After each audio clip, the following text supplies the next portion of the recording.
Hello, everyone. This is Erik, the Asian movie enthusiast. And today I have a very special guest. We have Harris Dang, who you may have remembered from back in the day. We did some collaborations with Corey from Pieces of Work. So I decided I got to bring Harris back for this one because I knew he would be a good guest for our filmography review of Benny Chan. So Benny Chan, we're going to go chronologically here. We'll breeze through some of the lesser known ones, but we'll talk more about the big ones here. He was a Hong Kong director, producer, and screenwriter. He was born back in 1961, and he only recently passed away a few months ago, unfortunately.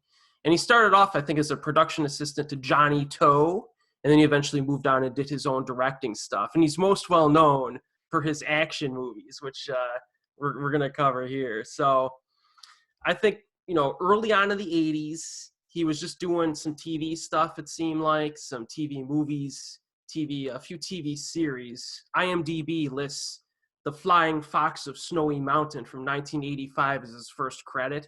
I haven't seen it. I don't think you have either, right, Harris? No, unfortunately not. No, so we're just going to skip that one. That one's kind of tough to find. I tried to track it down, but couldn't. But in 1990, he had his first, I guess, significant theatrical film called A Moment of Romance from 1990, kind of a genre bender. And this one is about, I'll give you a quick plot synopsis here. While robbing a bank, a criminal, played by Andy Lau, takes a young woman hostage and escapes. And after preventing her from getting killed by his accomplices, they begin a kind of a forbidden romance. And, you got the conflicts behind it. So what do you remember about this one, Harris? It's been a while since I've seen this one. Moment of Romance. Wow. I mean, this was an ultra classic, even back when I was young. Like, you got Andy Lau playing the brooding criminal. Like, he used to play a lot back in those days.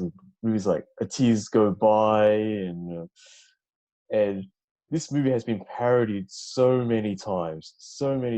Like, even in Johnny To movies, like, it's been parodied so many times that it's almost surprising that you don't see it in a comedy, especially those Chinese New Year ones. I think the best parody of it was in Meeting You with Andy Lau and Sammy Cheng, where Mm-hmm. basically Andy Lau tries to impress Sammy Cheng by riding a motorcycle, yet he doesn't know how to ride one.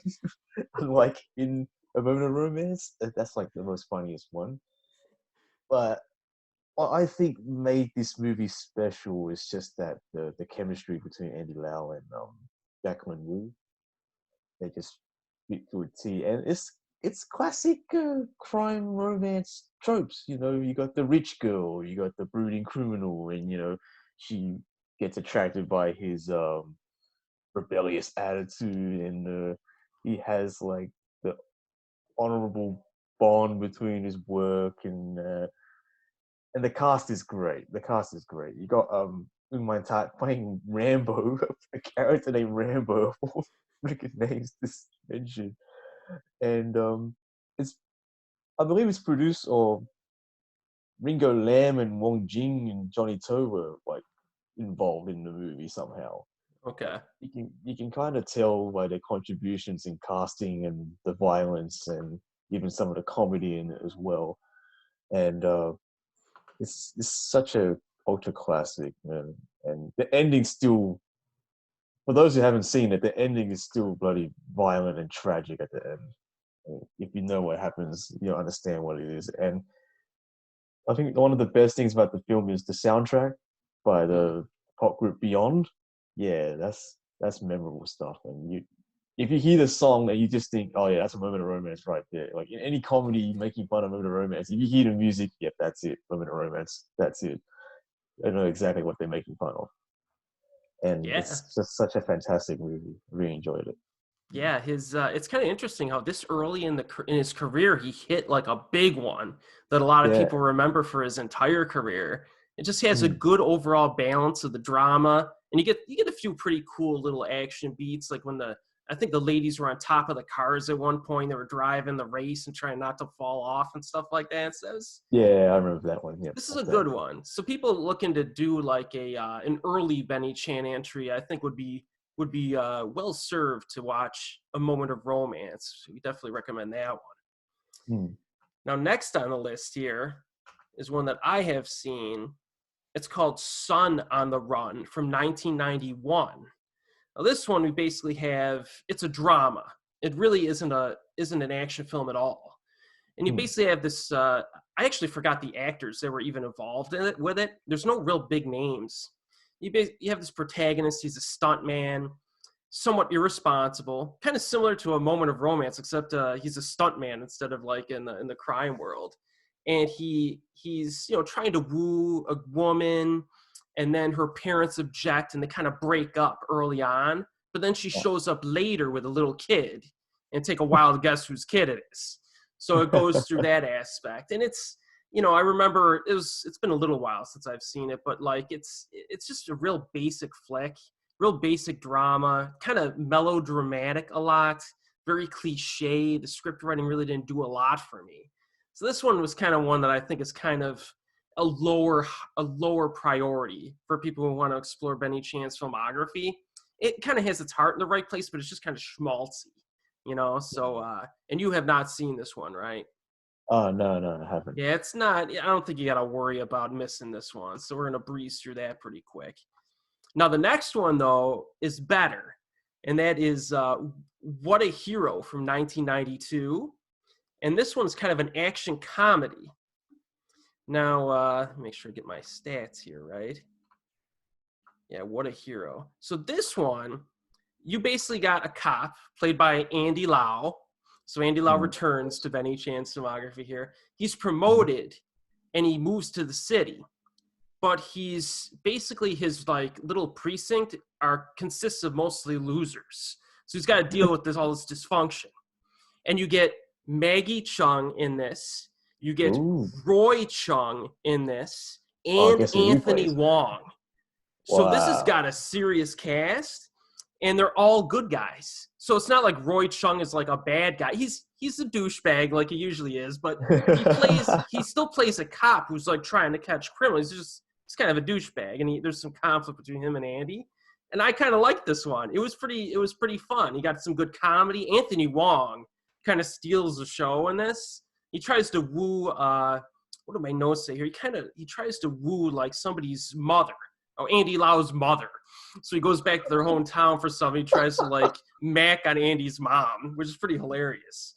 It's on the silly side, but it's fun. And the action is decent enough. So I do recommend Sun on the Run if anyone could track it down. And you have not seen that one, right? I just remember bits and pieces. I remember a fight scene in The Office in particular where Andy Lau does this ridiculous spin kick or something against Roy Chung, I think, in the end. Mm-hmm. It's just ridiculous. I remember that part. Yeah, that's like Andy's signature move in this one. It's like this ridiculous twirl kick. There we go, yeah. So next on the list is a sequel already, and that's A Moment of Romance Part 2 from 1993. Another genre bender. It's like action, thriller, romance, drama. A street racer played by Aaron Kwok this time encounters a mainland courtesan who is implicated in the murder of a gang boss. So how much do you remember of this one? Well, this is a sequel in name only. I doubt Right. it's a continuance of the first one. And I think I remember Anthony Wong playing this over-the-top villain. Am I correct? Is it Anthony Wong? Yes. Yes. And I remember this movie being way more dramatic than the first one, or way more obviously dramatic than the first one. And I think this movie, it's fine on its own terms, but when you have like, it's inevitable to compare it to the first one, And in comparison, this movie just tries like way too hard, because once the tragedy starts, with the death of the mother and all, and it's just like, oh, we're going down that road again, and I bet you it's because Johnny To was the producer of this film, just like he was in the first one, and with Johnny To's filmography, even back in those days, his work tends to be really dramatic. Like all about Along and the sequel to Heroic Duo, oh no, to Heroic Trio, sorry. Yeah. And it kind of rubs off in this movie, and this movie just goes way too far with the drama. Some of it is very funny, and I'm pretty sure Anthony Wong acts like he's like about to destroy the world in this movie, like he did back in the early '90s. It's and acting's not as good as the first one either. Aaron Kwok is just well, back then he's a piece of wood back in those days. Now he's like the Nicolas Cage of Hong Kong. Now, you know, he's like really going for acting awards. But back then, he was just like a pretty boy pop star, ruffled hair back in those days. But the movie itself is fine, but just try to separate it from the first film as far as possible. Yeah. Yeah. And of course, to make it even more difficult, the lead actress returns, but as a different character. So you're definitely making comparisons. And, you know, Aaron Kwok in general, I do like Andy Lau better as an actor over. I think Andy got acting earlier, and he's been more consistent. Whereas Aaron's kind of hit or miss, you know. And we'll get to some of those later in this filmography. But, yeah, I remember this one being just kind of pretty good, but not as good as the first. You know, Anthony Wong does some cool stuff, some fun stuff, but not a high priority. But if you've seen the first out there and you want to check out this one, why not? It's not like horrible or anything, you know. All right. Now the next one again is a pretty obscure one that is actually kind of surprising a little bit, and we're still kind of in the opening. I guess I would say phase of Benny Chan's career. And I think there's a film a little bit later that we'll get to where I think marks his second phase of his career. So we're still in the opening phase, and there's this real obscure like fantasy film called The Magic Crane from 1993. And I tracked this one down fairly recently. I never even heard of it before. It's kind of an action comedy. So you have this guy played by Tony Leung, and it's got Anita Mui in it as well. So these are like some big timers. And you basically have, it's kind of hard to describe this. It's like an old school, like wuxia fantasy with a big giant crane kaiju type thing that flies around. And it's kind of a mess, but it's kind of a fun mess, I think. Lots of wire work, as you would expect. I think there's some flying cloth, as there usually was back in the early 90s. They have cloth flying in the air. Some pretty good comedy involved, some pretty good action stuff going on. So if people out there are a fan of like those early 90s type of a swordsman type flicks from Hong Kong, this one's pretty good. You know, set designs are pretty good. The acting's pretty solid. Maybe a bit melodramatic in spots, but it's fine. So I remember kind of liking this one. What did you think about The Magic Crane, Harris? Oh, it's messy as hell for one thing. I mean, the crane itself looks terrible. It's clearly like it's not like a moving crane at all. Like the head moves down up and down a bit, and it's like it's on wheels basically. It's a terrible looking crane. I mean, if you compare that to like some of those special effects in like Green Snake or something, it's pretty bad. Yeah. But the movie itself, oh yeah, it's all over the place. But you know, wuxia movies back in those days, well, they were all over the place too, you know. But back in those days, they were focused on being fun, you know. They weren't like aiming for some grandeur, like from Crouching Tiger onwards. You know, Crouching Tiger, Hero, and Curse of the Golden Flower. Because those are the movies where they became like, oh, we can make awards out of these movies internationally, you know. But these movies, like Magic Crane, were like just fun. And I remember this giant bell at the end, like a funeral bell, just landing on the characters at the end. It's just the movie's nuts. The movie's kind of nuts. And I don't think Benny Chan would make a movie like this later in his career. No, this is basically his only one, really. And it's kind of a shame because I would have liked to see more movies from him like this one. Definitely. But yeah, it's good fun. Yeah, pretty good one.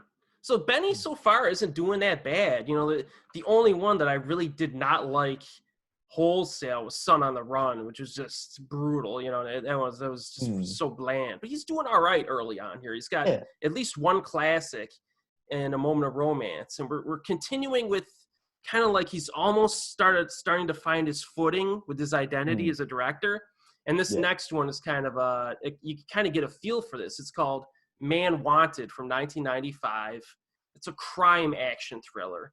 And this one almost feels like he's almost there with like his, but it's just lacking something that doesn't take it to the next level. You got Simon Yam as an undercover cop, and he tries to get close to the crime boss, played by Yu Rong Wang, who has been in a ton of stuff over the years. A lot of people might know him from Musa the Warrior.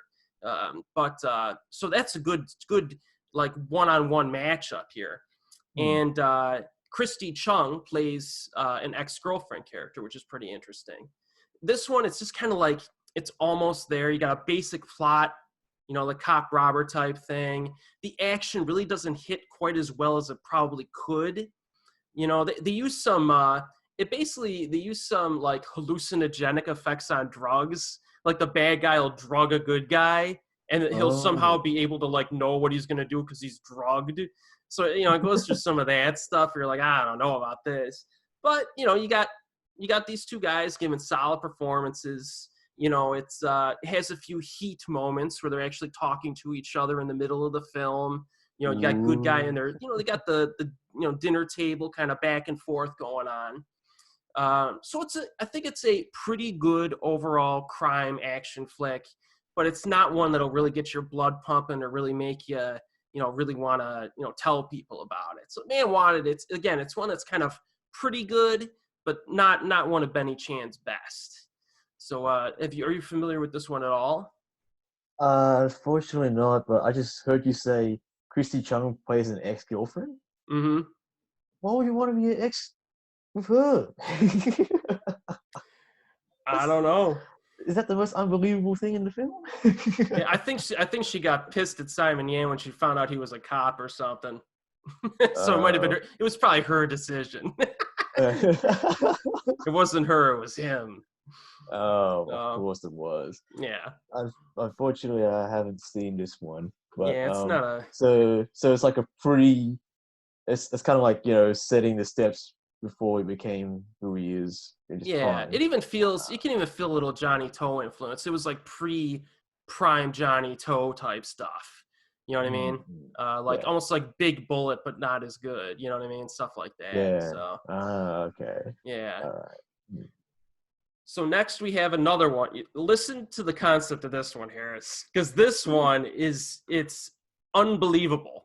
So we're almost there. We got two more titles of Benny Chan's Phase 1, in my opinion. And the next title is called Happy Hour from 95. And I bought this one recently on VCD from Yes Asia. That's how I had to track this down. Wow, VCD. I bought a VCD like a month ago. So anyway, this one's a drama comedy. Now listen to this premise. Three men, one played by Jordan Chan, meet a woman at a bar. The girl's having a bad day, so they kind of, they start partying. She consumes a large amount of alcohol and drugs, and then proceeds to sleep with each of the three main characters that night. And they are also completely stoned and drunk at this point, so it turns into like a party. The next day, she gets into an accident, and then her parents find out about this because she's in an accident. And they're like, well, what are you doing? You're like, all like what happened? And she's so embarrassed about it that she tells her parents that she was assaulted by these guys. Oh. And then she falls into a coma. So you have Jordan Chan and these two dudes who go to a court proceeding the rest of the film, and Lau Ching-wan is their lawyer, and it's a dramatic comedy. Wait, it's a oh, God. So this could go in a lot of bad directions, but I think it's actually not as offensive as it sounds, unbelievably. So I think Benny Chan did a decent job, kind of balancing stuff to not be too offensive with this premise. It's got enough drama, takes itself seriously enough to be kind of a legitimate flick here. Basically the moral of the film is these guys are trying to like get out of this, and in the end they're like, we have to take some responsibility for our actions for this thing. And that's kind of the moral of it. So at least I think its heart is kind of in the right place, but I could see some people, having problems with this flick. Oh, no shit. I think it's kind of an interesting little diversion for Benny, drama comedy with a controversial premise. And the three leads sing the song "Stand by Me" multiple times in the movie. So that was kind of Seriously? odd. Yeah, In English? yeah, yeah. Oh shit. Yeah, so this one's oddball. Some people aren't going to like it, but I do think it's worth watching for kind of like an offbeat Benny Chan project. That you're not, this is the only time he did something like this. So it's only, pretty. only in Hong Kong can you do a film like that. Yeah, Like, seriously, yeah. only in Hong Kong. Jeez. So we're almost there. We're almost to his big streak. Now this one here, the next one, I was really disappointed. So we Hmm? got Fist of Fury from Yep, yep, 1995. yep, yep. It's basically a television series with Yep, it Donnie is. Yen, and Benny Chan directing it. And Donnie's in his prime. And in the Yes, he United is. States, I'm not sure what type of releases you guys had, but in the US, they released like a few DVDs of this show that was truncated down to like 2 hours. And the Hmm. show was like 30 hours long or something. Now, Yeah, yeah. this can work because Wu Jing was in a TV series called The Tai Chi Master back in the day, and they shrunk that down. And that 2 hour Hmm. film I thought is phenomenal. But this one, it's just like, it's basically about the conflicts between some martial arts masters as well as a Japanese 30-episode TV series.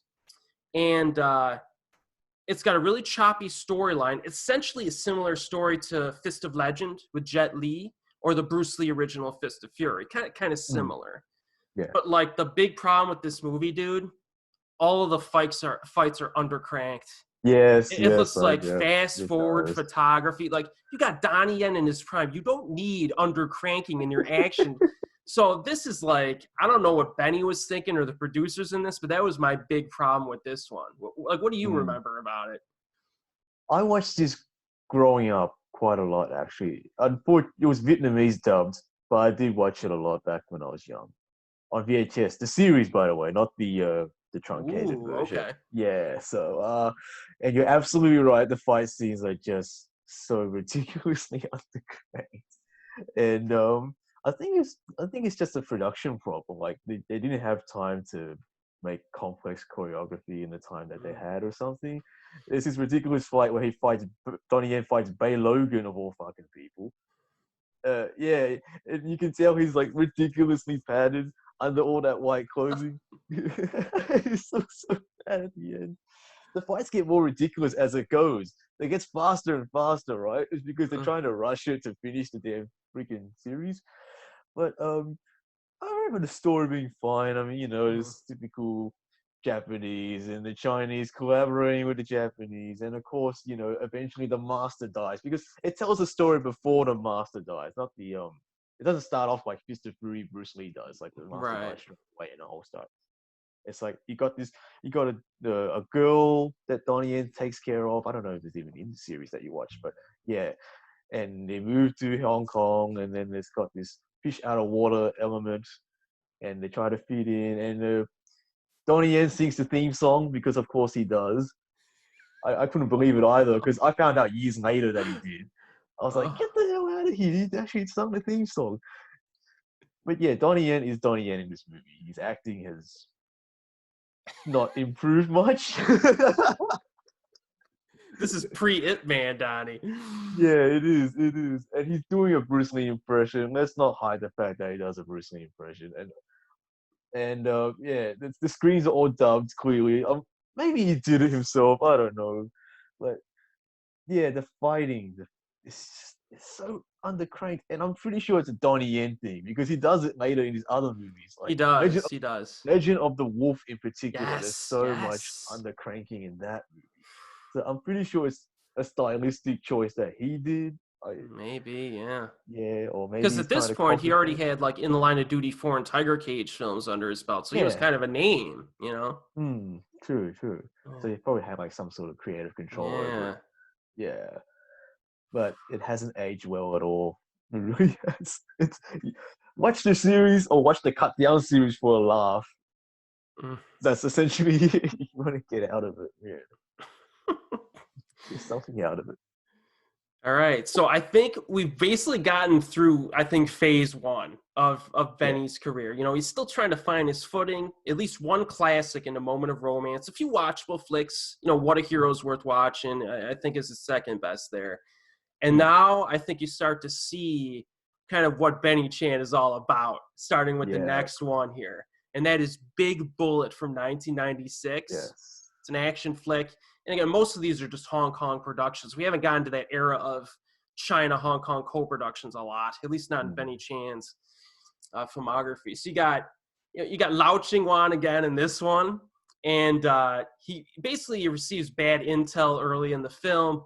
They botch a hostage situation. He takes the fall for it, and he's transferred to another division where he's got to deal with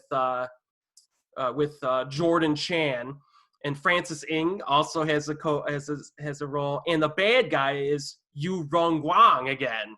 So he's yes, making another and Anthony Wong. So this one you got Lau Ching-wan and Jordan Chan and Francis Ng versus Anthony Wong and Yu Rong Guang. So this is big time. And the first time I saw this one, I was pretty happy with it. It's like 90 minutes long, old yeah, school Hong Kong action thriller. You know, you basically have, and the performances are good. Obviously, I mean the characters are, you know, not that complex, but they play off each other well. You got some good scenes, some good solid action. You know, some foot chase shootouts in urban environments, car chase shootouts. I do think the finale is maybe not quite as good as the action that came before it, but still, when I watch this one, I am more than satisfied with the action and pacing. So, what do you think of this one, Harris?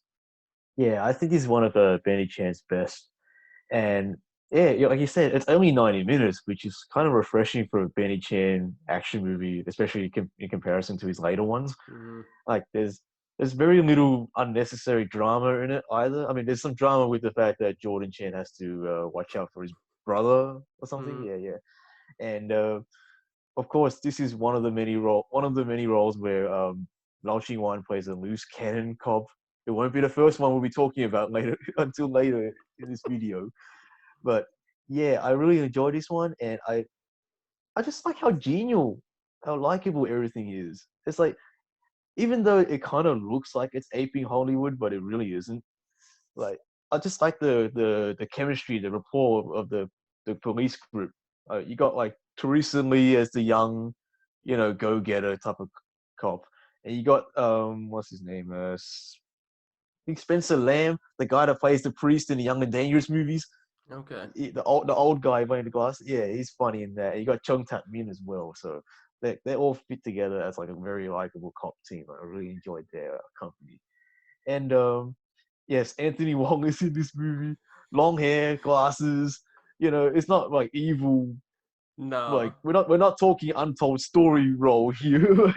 That's fine. He does fine here. And Yu Long Guang, yes, he plays the villain here, and he does the. It's not as over the top as his role in My Father's the Hero, where it looks like he wants to destroy the world. And of course, the bad guy is from China. It's not a Hong Kong character because you know this is just basic Hong Kong versus China type of deal that happens quite a lot back then. Happens more now, but happened kind of back then too. Yeah. And the action's fine. And the finale takes place on a helicopter, and it kind of reminds me of Die Hard 2 a bit. Yeah, and then they even fight on top of the helicopter as well. And then it's actually it's fine, but yeah, the action is not as good as the prior 70 minutes behind it. Mm-hmm. But overall, I really enjoyed Big Bullet. Yeah. All right, next one, another high-profile film here. You go from Big Bullet to a Jackie Chan vehicle, Who Am I, from 1998. It's an action flick, of course. Jackie Chan's a special agent, attempts to regain his memory after a mission goes awry. And this was, I guess, technically co-directed by Jackie as well.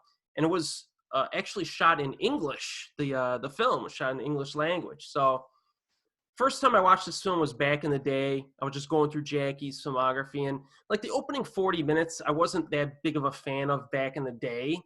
But doing a recent rewatch, I kind of appreciate it a little bit more. I kind of like the cultural aspects of it. You know what I mean? Amnesia is something that's kind of a contrivance and cliche at this point in cinematic history, but they do a pretty good job with it. The plot is fine. It's fine. It gets the conflict there, but the action in this kind of makes up for it. I really think there's some pretty cool scenes involving like handcuffs, porcelain shoes, and then the rooftop finale near the end is just really good. That's a really good fight, I think. It's kind of a highlight, I think, of Chan's career.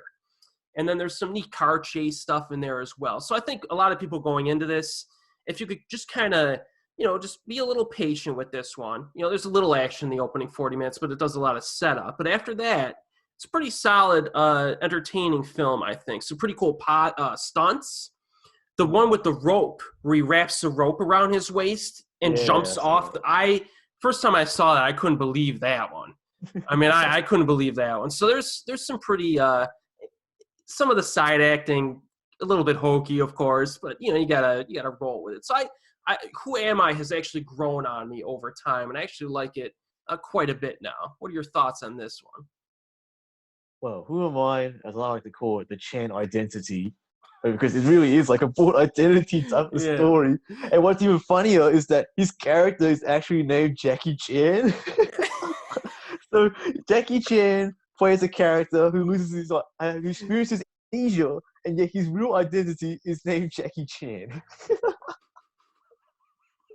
I love that in some of these old school Hong Kong flicks. So there's sometimes they won't even have a last name. They'll just take the same name as the actor and just make But you watched the 2-hour version, right? Because there's a cut down version of this movie. Yes, I got the uncut. Yeah. Yeah. So this movie does take its time with the story. Like if you compare it to the shorter version, the longer version shows what happens to Jackie Chan as he gets amnesia in the middle of the film, whereas the short version shows it at the very beginning. Mm-hmm. Like you don't get the mystery behind it. It just starts from the beginning because the shorter version is like, oh, let's just get to the action already, get it over and done with and that. Whereas this version is like, oh yeah, we'll have some intrigue in the story, and the story, it's fine. Like I said, it's like board identity in a way, although it involves like a meteor of sorts. Use that with the scientists and weaponize it to make a weapon and sell it to, foreign buyers and stuff. Mm. And this is intriguing. This is where like Jackie Chan went like international. Let's just go to this country. Let's go to South Africa. Let's go to Australia. Yeah. Other movies he done like that too. So this movie's fun. This movie's like fine for like maybe the first hour ish.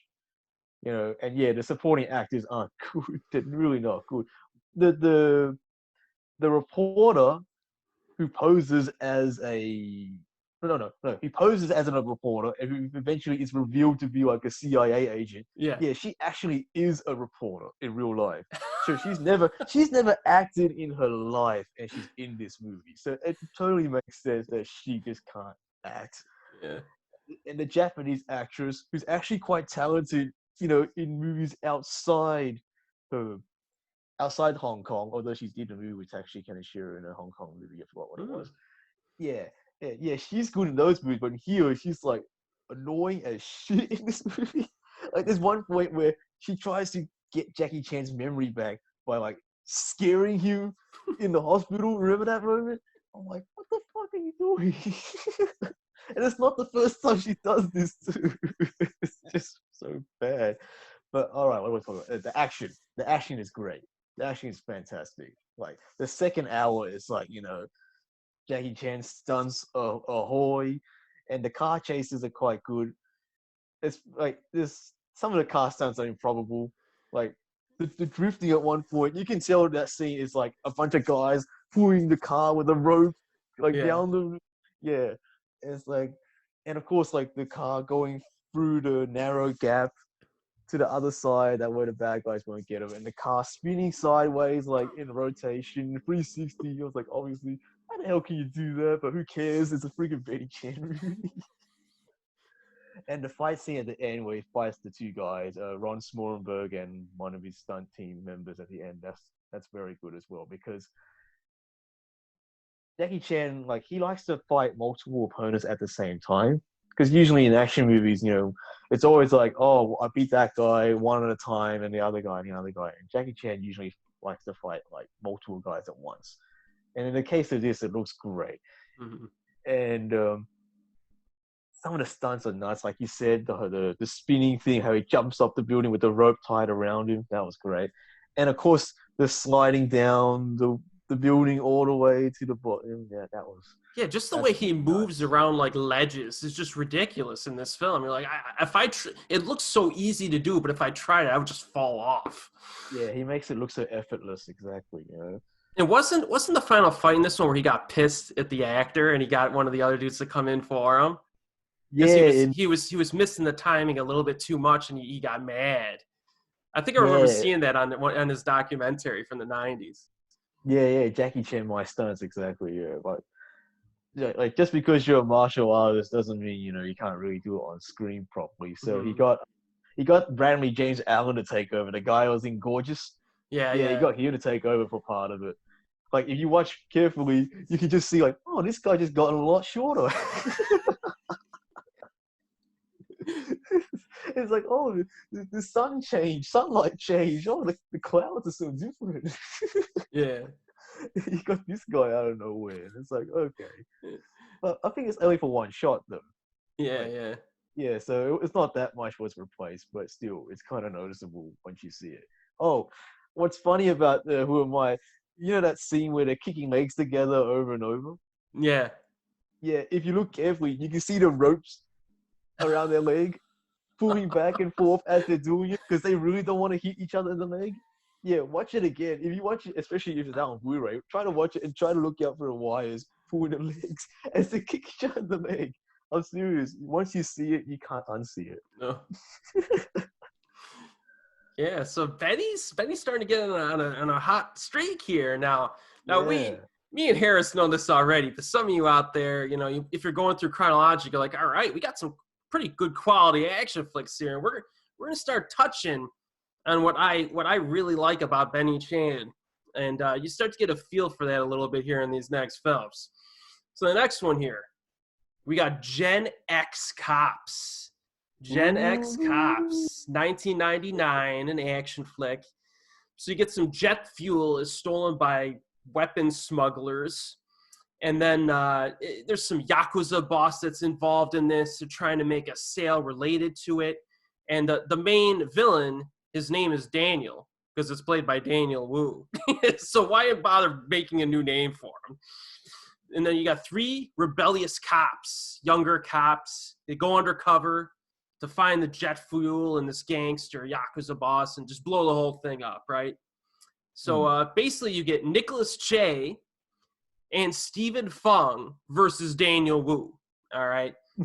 I would say there's just something just purely entertaining about it, in my opinion. It's just like you have likable characters, some funny moments, some pretty good action peppered in. There's a bar fight, a warehouse shootout, some hard falls by stuntmen, which, is common in Hong Kong, but I like to see that. Plot and conflicts and move very fast, very briskly paced flick. Very engaging. I'm never bored when I watch this one. No. The violence level is good enough. It's not graphic, but when people die, they're dead, which I appreciate. And as an added bonus, you get Francis Ng, who has some epic one-liners in this sucker. I mean, there's scenes where Francis is just like sitting there and his life's in danger, and he just like starts going off on this Japanese dude's mother in ways that are just so wrong. And I was on the floor during that scene. In English, some of it, Yeah. I believe, right? Yes. And then you get Yes. Erik Sang in a supporting role. And then you got Sam Lee here, whose wig reminded me of Van Damme's in Double Team. And that's all I need to say. So Harris, what do you think of Gen X Cops? This one's good.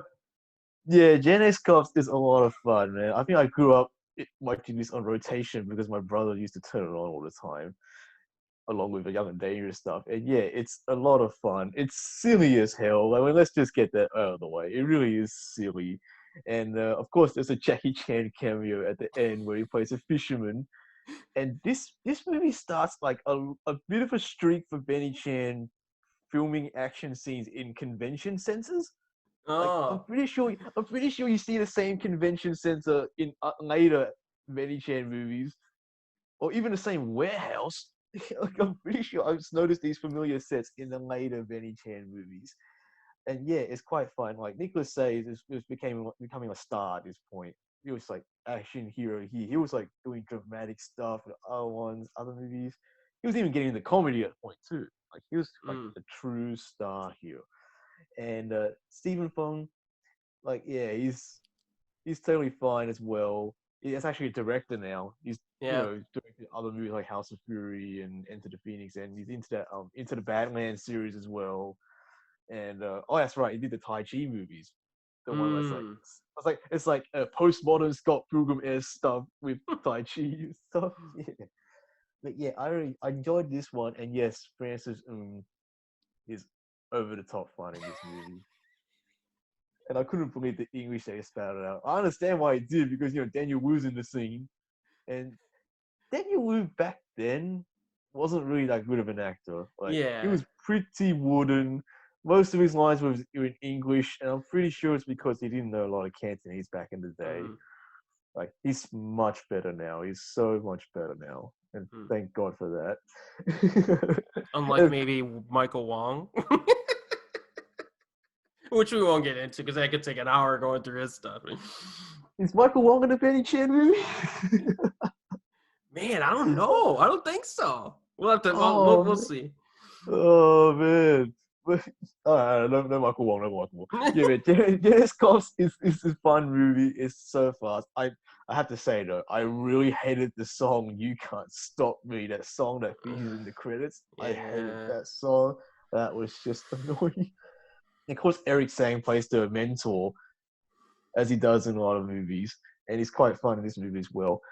Like there's a fight scene at the end where like all three guys fight the Japanese guy at the end. And it's like, whoa, we're going down that road now. Okay. And the stunts are very good. Like one of the things I like about Benny Chan movies is that he really tries to get his actors to do the stunts as much as he can. Mm-hmm. Like he makes sure you see their faces as they do the stunts too. And he does that even more so in his later movies, which we'll talk about later. Mm-hmm. But yeah, Gen X Cops is a lot of fun. But I have to point this out. This precedes Gen Y Cops. Mm-hmm. Oh man, and I can't wait for you to introduce that. I think we may as well do it now. So Gen X Yeah. Cops must have been a success because a year later we get Gen Y Cops in 2000, an action comedy. And I am not joking, Harris. The entire reason I invited you on is to talk about this movie. Gen Y Cops is like it's so quintessential Benny Chan. It's like it's so hard to like wrap your head around this movie if you're not familiar with the director, because you basically got listen to the plot synopsis. You got an American attack robot RS-1 is unleashed onto the mean streets of Hong Kong, and Asia's funkiest crime fighting team, the Gen Y Cops, find themselves on the wrong side of the law. So instead of Stephen Fung, Sam Lee, and Nicholas Say, we get Stephen Fung, Sam Lee, and Edison Chen. And in this movie, Edison Chen breaks out his cool lingo, baby. What's up, dog? He said, "What's up?" Every time he shows up, he's like, "Hey, what's up, dog?" And I'm like, "Dude, what are you doing?" Like, Gen Y Cops is it's just so quintessential action trash. I just love recommending it to people, but I always warn them that it's so incredibly stupid. You get Paul Rudd, Ant-Man, all right, in this with blonde hair, being like the American like advisor dude, and the Gen Y Cops are like clashing with him. But I got to give credit. The best line in the movie is when Stephen Fung gets all up in his face. And when he's like, "What are you going to arrest me for? What, illegal diving? Refusing to bleed?" And then he goes, "It's a good thing you Americans can't shoot for crap." and like Ant-Man gets all mad. That's like the best part of the movie. So this movie, you have an English dub that's atrocious. Like this just keeps going. They rip off the shoot the dick off a hummingbird line from Double Team. They actually rip it off in this movie because the dude actually Wow. says it. It's like, with this gun, you could shoot the wiener off a hummingbird. I'm like, Dude, you're ripping The off fuck? Double Team. You got Of problems, all bro. of all movies. Yeah. So yeah, the CGI is pretty bad, but again, you get Benny Chan directing it. If anyone else directed this movie, man, I don't know if it would be as much of an entertainment vehicle. What do you think about this one, Harris? Think of it this way: Paul Rudd still talks about this movie to this day.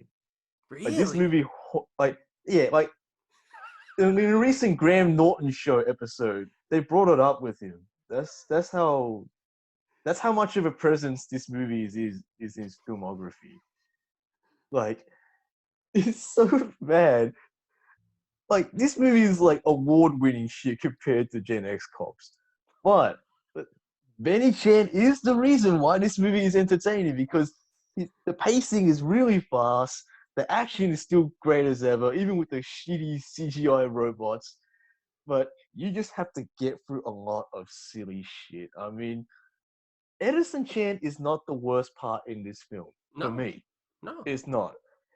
It's an actor named Richard Sun, who's essentially like the shitty, sloppy seconds of Rufio from Hook. You know Rufio from Hook? Yeah, it's exactly like that. That he's doing Rufio. That's what he's doing. And it's even shittier than Edison Chen, and that's really saying something because Edison Chen's performance in this movie is like, what up, dog? Yeah, how you doing? And it's like, what the fuck? Just stop it, all right? Fucking hey, man. And some of the casting is weird. Like Christy Chung plays like the police chief. Like who in the right mind would cast her as a police chief? It reminds me of like someone casting Kristen Chenoweth as a vice principal in that movie The Boy Next Door with Jennifer. It's just such weird casting. It's like Meg Ryan as a helicopter pilot in Courage Under Fire. I don't believe it at all. It's just no.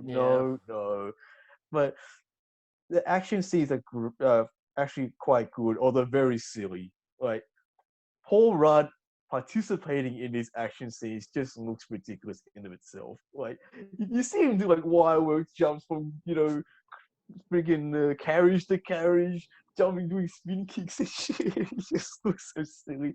And seeing three guys fighting a robot that barely moves is actually quite entertaining. I gotta say, it looks silly as shit, but you see him do like fly kicks and trying to knock it down. It's actually quite funny. Oh, there's this one joke where, we have to destroy this robot, right? But we have to build another robot. And of course, the Chinese build a robot, you figure, Vincent Koch builds the robot, by the way. And it's like, oh yeah, we build this robot to fight the robot. And of course, the Chinese robot malfunctions. It's freaking terrible in the movie. It's just, there is so much to talk about in this movie. I We can't know. go through it all. But my God, it's just so silly and so goddamn stupid. But yes, Paul Rudd attempts some Cantonese in his movie, and I think it's worth the price of admission just to see him try. Also, we have an early appearance from Maggie Q in this one as well. For fans of Maggie Q, Mm, she's also in this. yes. So, But yeah, if anybody's going through Benny Chan films, I gotta say you gotta watch Gen Y Cops because it encapsulates his action trash portion of his portfolio. So yeah, I like this one. I seem to like it even more every time I freaking watch it. and to think that they'll actually plan to make another Gen Oh Cops yeah. entry. They were planning to. Like it was legitimately about to Oh, happen. But oh, the untimely passing of Benny Chan. oh man, that would have been. Could they have captured it? I don't know. It would have been interesting though. I bet you they could have, but we'll never know. It would have been entertaining regardless. Yeah, It's Benny Chan action spectacle.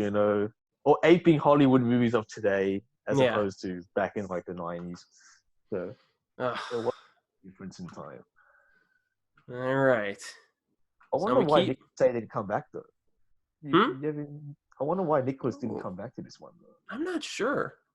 I'm not He probably sure. he probably saw the script and thought, "Oh, this is fucking terrible. I don't want to be Probably. in All right. So our next one here, we have the heroic duo from 2003.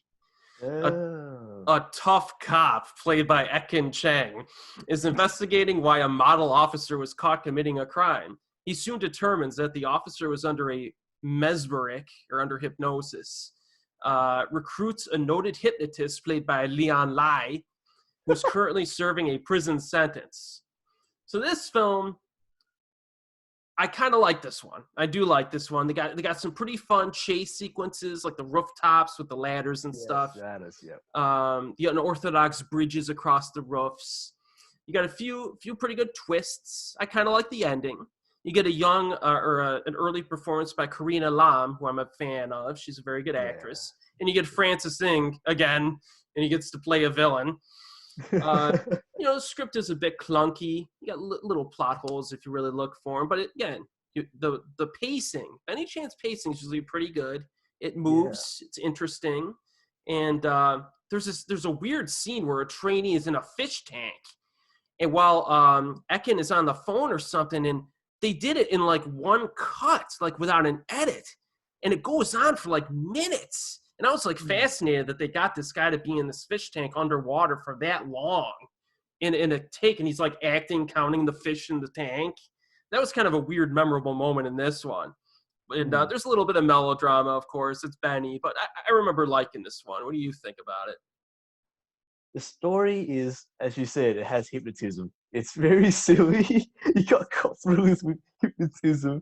And of course, Leon Lai is surprisingly good in this movie because Leon Lai is like the wooden presence. You really need like a director like Benny Chan to get a good performance out of him. But in the case of this, his woodenness kind of makes sense for the hypnotist character in this one. It actually makes perfect sense because it has like a mysterious air to it, which makes his character kind of intrigued. And yes, Ekin Cheng is in this movie. Ekin Cheng is more presence than actor. Well, back then, I think he's a bit better now. But yeah, he's actually quite good in this movie. But yeah, you also mentioned Karina Lam. Yeah, Karina Lam started off really well. Yeah. And in fact, she might be a bit too serious in a movie like this because this movie is very silly. And yes, the action scenes are great.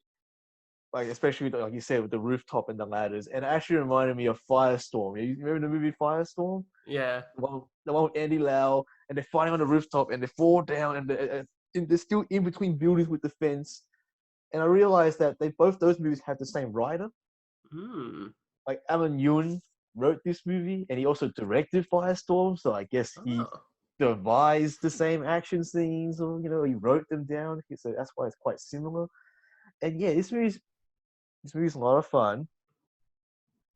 Like I said, it's silly, but it's nowhere silly in comparison to Jen Wyckoff's. Because when you watch this movie right after Jen Wyckoff's, this movie's like, a gritty, realistic documentary in comparison. I mean, my goodness, yeah. And yeah, you mentioned the aquarium part with the guy in the water. Like, yeah, what was that? Like, how is that? I mean, it's not Tom Cruise. It's not Tom Cruise in the water for like 10 minutes. It's not that. But still, for such a, I don't want to say throwaway scene, but it is not that much of an important scene. But why it's there? It's just, I guess Benny Chan knows how to convince his actors to do as much stunts as they can. And I have to say, I found the ending pretty cheesy. I found it pretty freaking cheesy at the end. Yeah, it does. But we're not getting into the part of Benny Chan where he just milks the drama for all it's worth. We're not. Oh, we're getting close. We're not fully there yet. We're not in the phase where Benny Chan tries to be a serious filmmaker. We're not there yet, but we're getting there. And I'm pretty sure the next few movies will touch on that point. All right, so our next one here, which in my opinion, I honestly think it's Jackie Chan's best film of the 21st century. I really like New Police Story from 2004. You got Jackie Chan playing a cop. His colleagues are targeted for slaughter by a gang of adrenaline junkie bank robbers led by Daniel Wu and Andy On. And then Chan eventually teams up with Nicolas J to bring the bad guys to justice. first time I saw this movie, I was kind of surprised by the opening half hour. I was not expecting it to go there. I was like, wow, this movie's really, this is pretty intense right now. I was not expecting all that stuff to go down. And I do think that it's a little bit darker than some of other Chan's films. So he has done some other dark stuff, but this is definitely in the darker realm of his portfolio. And the thing with Nicolas Che, and I don't know if this is just me, I can't just be me. When he, at this point in his career, when he's in action movies, he has a different type of physicality to his performance in action. Like the way he jumps over things or throws kicks, it has like a scrappiness to it, but it still looks good. You know what I mean? And what do you think of Che in this one? I thought this is the first film where I'm like, wow, I really well, this and Time and Tide actually were the films that really kind of made me a fan of Che's action stuff. What do you think of him in this? Oh, he brings a lot of comedic timing to offset the depressing story. That for sure. And yeah, his stunt work, yeah, he really tries his stunt work here. He actually, I'm pretty sure like he trained under the stuntman of Jackie Chan and basically did a lot more action movies onwards after this and Gen X Cops. And yeah, he actually does quite well actually. Like the stunts where he would fall off like a bridge or a roof of some sort and fall on the ground and always get run over by a truck. There's a stunt where he slides down the building following Jackie Chan with only a lead pipe and a rope. And falling down backwards, by the way.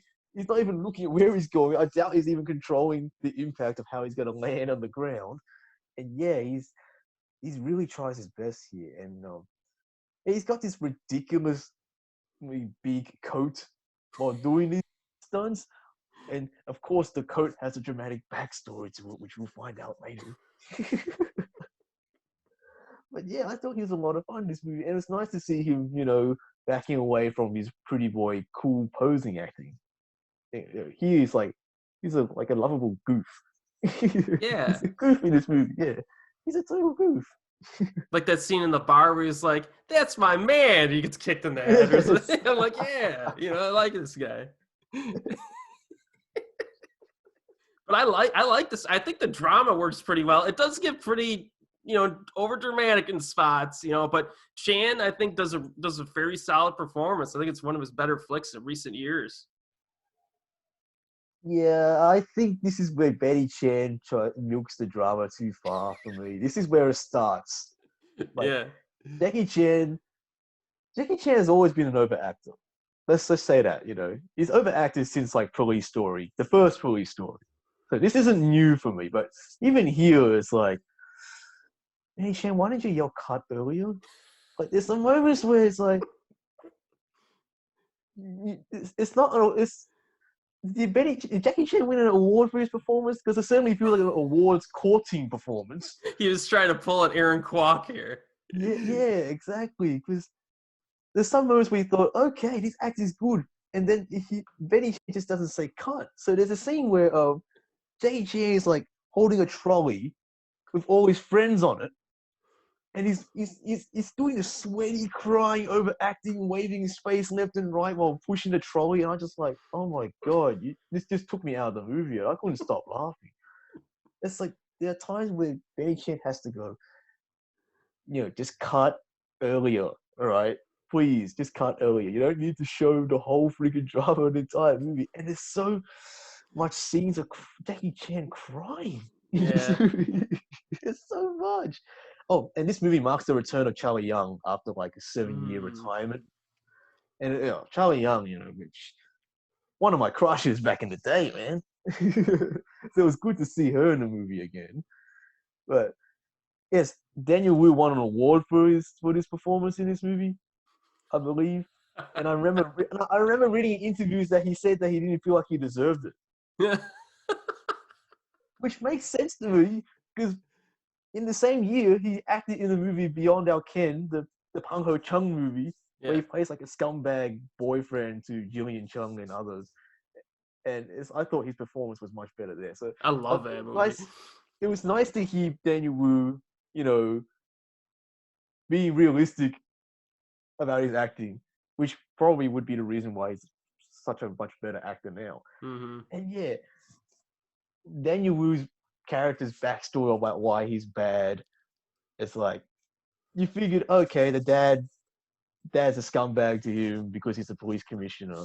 The script of Benny Chan thought to themselves, okay, let's make this more dramatic, right? So they cut to this black and white flashback of Daniel Wu's character as a kid in his underwear, handcuffed, and you see the police commissioner copping sitting in the background. And I'm like, oh my god, there's child abuse, and I'm like, come on, man, you really have to show that. Oh Yeah. man, stop milking drama, bro. It's just so unnecessary.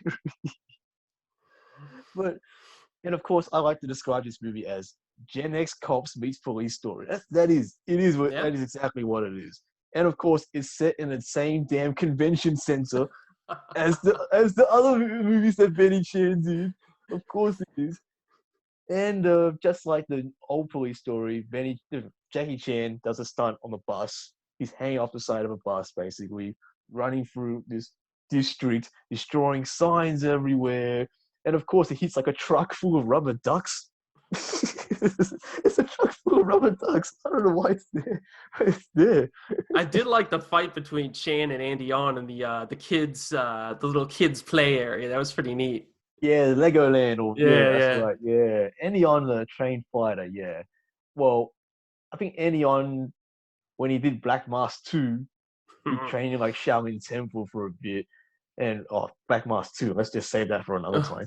Oh, But yeah, his fight scene with Jackie Chan was quite good. It's actually quite brutal. And in comparison to the other Jackie Chan movies, there's very little prop infused fight choreography in this. This is just, basically brutal hand to hand combat, blunt force fight choreography from beginning to end. mm-hmm. And of course, at the end of the film, when they're on the roof, and of course, Benny Chan milks the drama again, slow Yeah. motion crying and everything. I like the gun loading scene. That was pretty cool. Yeah, the gun assembling scene. Yeah, yeah.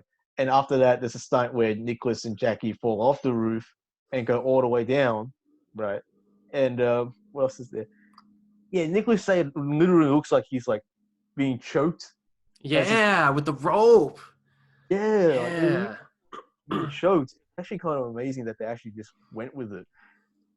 And it's an impressive movie. I just wish they just toned the drama down a bit. It's like for 2 hours too. Like this could have Yep. been like a 90-minute Yeah, I could have. taut type piece of work. It's just, it could have been so much better that way. But it's nice to see Jackie Chan branch out in acting a bit, but just don't try so hard. Oh, if you want to see somebody try hard, Harris. Oh man, we got a good one. Well, we got one coming up right here called Divergence from 2005, a crime thriller. The lives of a cop, played by Aaron Kwok, a lawyer, played by Ekin Chang, and an assassin, played by Daniel Wu, intertwine. And Aaron Kwok sees Angelica Lee everywhere, and there's a pretty contrived and ridiculous explanation for that late in the film, because she disappeared years ago, but they keep seeing her in the street. So this one, I rewatched this one a few months ago, and maybe the opening, maybe 40 minutes, I was like, it's not that bad. It's not as bad as I remember. And then you start getting Aaron Kwok just going out of control, just trying. And I'll let you describe the scene that I know we're both talking about. But I mean, this movie, Oh the thing I liked the most about this movie was Daniel Wu, really, because whenever we cut to him, he's doing something that's actually kind of interesting. So most of the film, I'm like, dude, what's Daniel Wu doing, man? Can we go back to Daniel Wu? And it's just the action really isn't there. It's just kind of a pathetic and shallow film that tries to do way too much. It doesn't earn its drama. yeah. One of Benny's least entertaining films, in my opinion. What are your thoughts on this one? It starts off well. Like it sets the plates. It sets up the pieces quite well. Like we have three characters here. We have Aaron Kwok playing like this, deadbeat cop who's pining for his girlfriend, played by Angelica Lee, who deserves far better than this. Yeah. Far better than this. And you got Ike Cheng doing his a different performance from him. He's basically like this an inner. He's trying to do like an inner performance where he's trying to keep his emotions in, but I'm not sure whether he's being wooden as ever. And you got Daniel Wu, who's like a charismatic performance as this killer, you know. And you got all these pieces like like a businessman corruption, missing girlfriend, and these mysterious killings involving like garrote wire, and you got all this other stuff in there. It just none of it just comes together. It's ridiculous. There is one good action scene though. It's like a chase scene with Aaron and Daniel Wu like down the road, and they end up in a fish market. Like that scene was pretty good actually. I found that scene entertaining. And I have to admit, Aaron Kwok's performance, it was fine in the first half. Like he felt like an average Joe. He didn't have the pop star type of deal back in the 90s. But then there's a sequence in the film where Daniel Wu meets up with Aaron, and Daniel Wu tells Aaron, I think it's what happens, that your girlfriend is gone or whatever. I don't know what happens. And then Aaron Kwok is looking at the necklace or photo of Angelica Lee in the plastic thing, and it's like, okay, he's crying. Okay, I understand that now. And then, like I said before, Benny Chan just not yell cuts early enough at all. Aaron Kwok is crying in his car, right? And the handbrake is off for some reason, and the car goes in reverse down a steep hill. And he's crying his ass off, and he's going down the road. All the cars are trying to dodge out of the way of the car as he's in reverse. And you got this sappy ass maudlin music that makes you want to tear your freaking hair out. And then all of a sudden, his car hits numerous freaking vehicles everywhere to the point where a truck or some other car hits him. And then Aaron Kwok flies out of the car onto the bloody road with all this vehicular destruction behind it. There's something like Blues Brothers or some shit. And then a truck almost drives out of nowhere and almost runs over Aaron Kwok right over his face, almost. I'm thinking, what the fuck is this shit? He put people's lives in danger because he just didn't feel like putting the parking brake on because he was so depressed. Like, what the hell is this? Oh. This is embarrassing, man. And Aaron Kwok won an award for that performance. Oh. He won. That scene is one of the worst of Benny Chan's entire filmography. Like, it is so bad. Oh, it's man. so bad. That took me out of the movie, and I was unable to never get back in again. Oh. It was just so. And the ultimate resolution, they're just like standing in the rain. There's not even like a real action scene at the end. It's just like they explain what happened. I'm like, really? That's your explanation? And this is not. It's not. It's one of my least favorite Benny Chan films. It's a bit of a fight scene there, but it's just a rumble and tumble. Yeah, it doesn't all come together. All right. It is ambitious, I'll give it that, but just none of it comes together. All right, so Benny, after that one, he's got to try to find his footing a little bit here, and kinda. You get Rob B. Hood, also known as Robin B. Hood, from 2006, a comedy action flick. Teams up with Jackie Chan, and you get Louis Koo coming in this one. They're burglars. They get conned into stealing a baby from a wealthy family. This one, it's all right. It stays interesting enough, not too irritable. Jackie has a gambling problem in this one, and Louis Koo likes rich women, despite the fact that he's married to Charlene Choi, which is kind of just the whole situation is kind of odd. Some scenes I do think are kind of funny. You get a funny cameo with Nicolas Che and Daniel Wu at one point, and then there's a pretty good air conditioning vent stunt where they're jumping on air conditioning vents. I like that. And there's one scene near the end in a freezer that's pretty good. So, again, 2 hours and 6 minutes. It's too long for a film like this, in my opinion. Yeah. You do have Gao Yuanwan and Yun Bao having small roles in this. So Yeah. there's enough here to be watchable for a lazy evening, but it's not particularly great. Robbie Hood.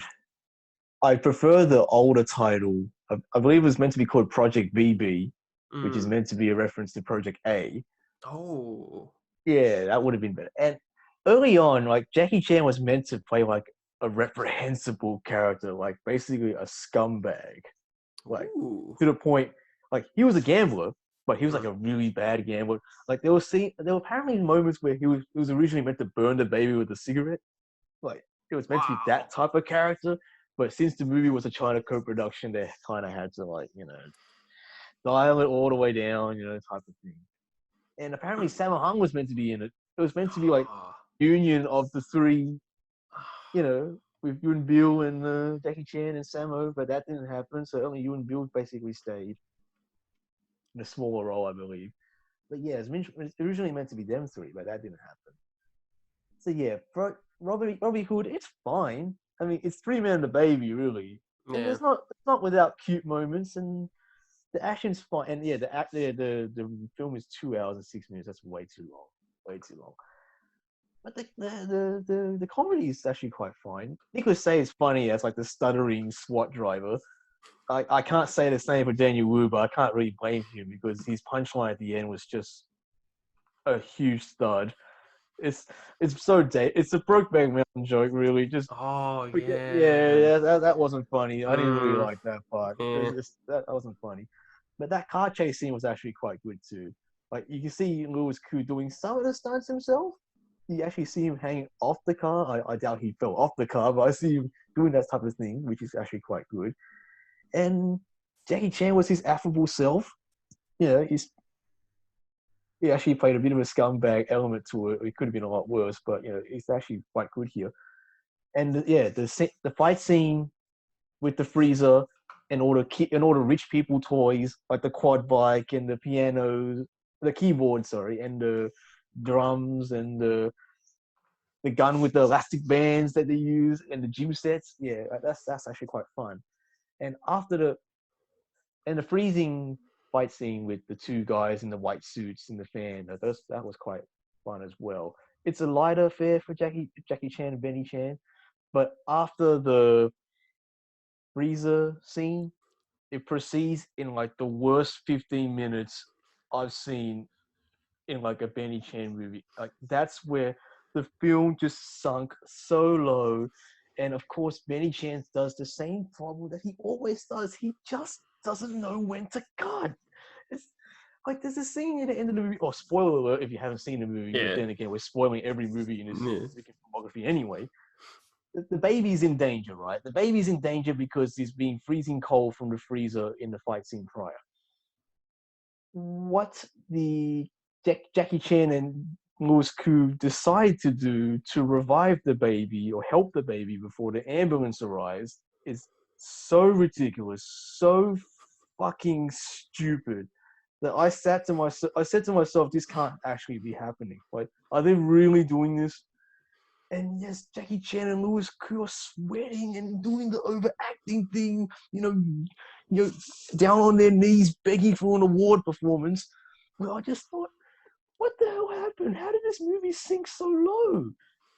And I'll spoil how they try to save the baby.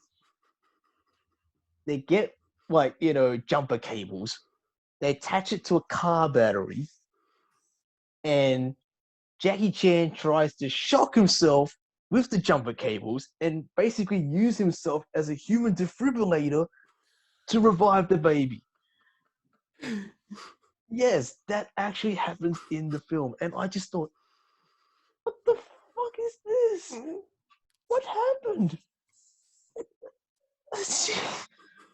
And the movie gets even kind of worse after that because it goes for this China mandated ending where the characters are in jail and you think it's gonna be like some death execution, and it turns out it's not a death execution at all. It turns out to be like a demonstration of sorts, and I'm like, what the hell happened here? And the stunts get more ridiculous. There's a scene where like they're in a theme park, right? and like, oh, the baby's falling down from top floor, like, heights from like 50 feet, and somehow people catch the baby and then still alive, and it just gets more ridiculous. And it's just, I was having a nice time, Yeah. not a great time, but a nice Yeah. time. But those last 15 minutes were like, Mm. it just sunk the entire movie for me, and I never recovered. I clearly still haven't recovered today.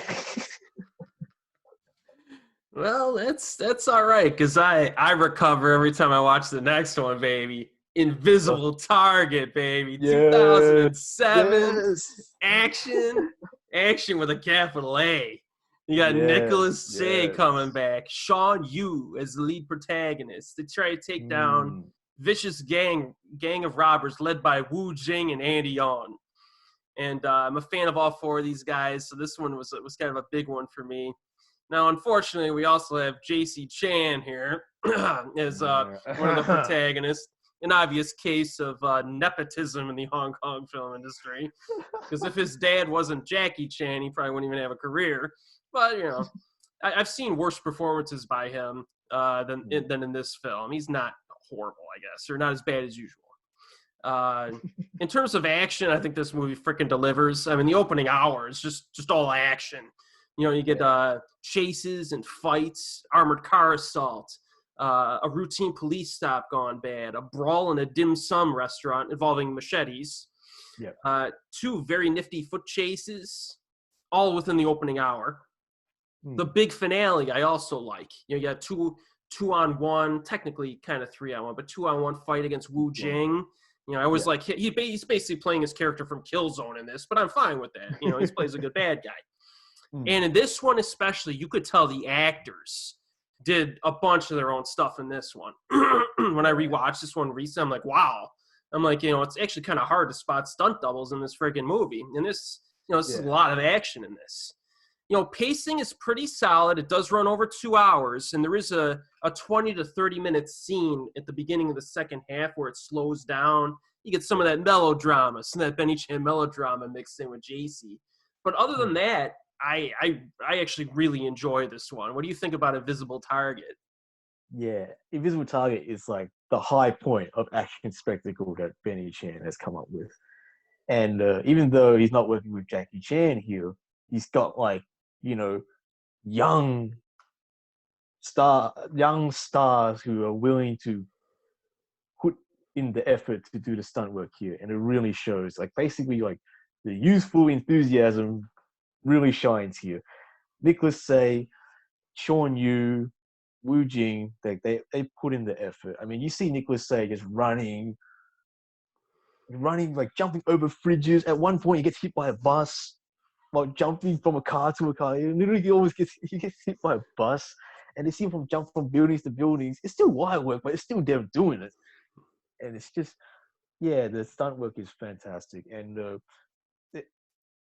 Wu Jing basically plays the same thing that he did in Killzone. He wears sunglasses at night. I don't know why these bad guys wear sunglasses at night, but if it makes you look cool, I guess, fine. And Sean Yu plays like the cockiest bastard in the entire movie. Like he's basically in the movie because his pride got hurt. That's his arc. There is no arc or dramatic, tension in his character. And the reason why his pride got hurt is because Wu Jing force feeds him a bunch of bullets, and he has to shit them out. Like that is embarrassing, Yeah. I don't blame him. Yeah.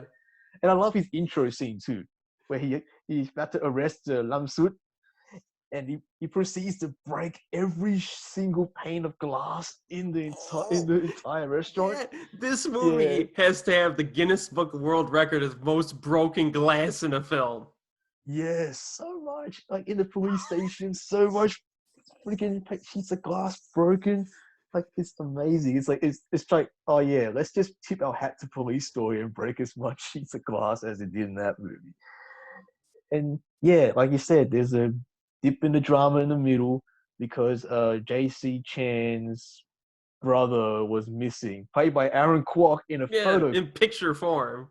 Yeah, photo credit there. And okay, let's just talk about JC Chan a bit. He's clearly the worst fighter of all four here. Even though Andy On doesn't fight much, which is a bit of a disappointing thing. But yeah, JC Chan doesn't really fight that much. You can tell he's not putting in as much, or he can't put in as much as the other three. And his acting is just like his father. Over the top. You know, the one point where he screams at Andy On near the end of the movie while holding him at gunpoint, and I thought, wow, this is just too much. I'm sure Benny Chan could have kept that on longer, but I'm pretty sure he said cut a little bit earlier than expected. No, when Benny Chan cuts, you know it's gotta be, it's gotta be up there in over dramaticism. Yeah, I remember. I used to have the Hong Kong DVD of this, which has a different commentary in comparison to the American one. And I believe there's a scene near the end of the movie where Wu Jing keeps kicking JC Chan in the head over and over and over. Mm-hmm. And if I remember correctly from this commentary, he actually did get kicked in the head over and over and over. Ooh. And it was because JC Chan tried painkillers during that time, so he didn't feel it as much or something. I mean, I thought to myself, this is a bit much. Did you really need to go that far? I thought, okay, if he's that committed, fine, but it just, yeah, the drama is there's a lot of I'm a cop speeches in this movie. Like, oh, they proceed to do something bad or, rebellious, and it's like, no, we're cops.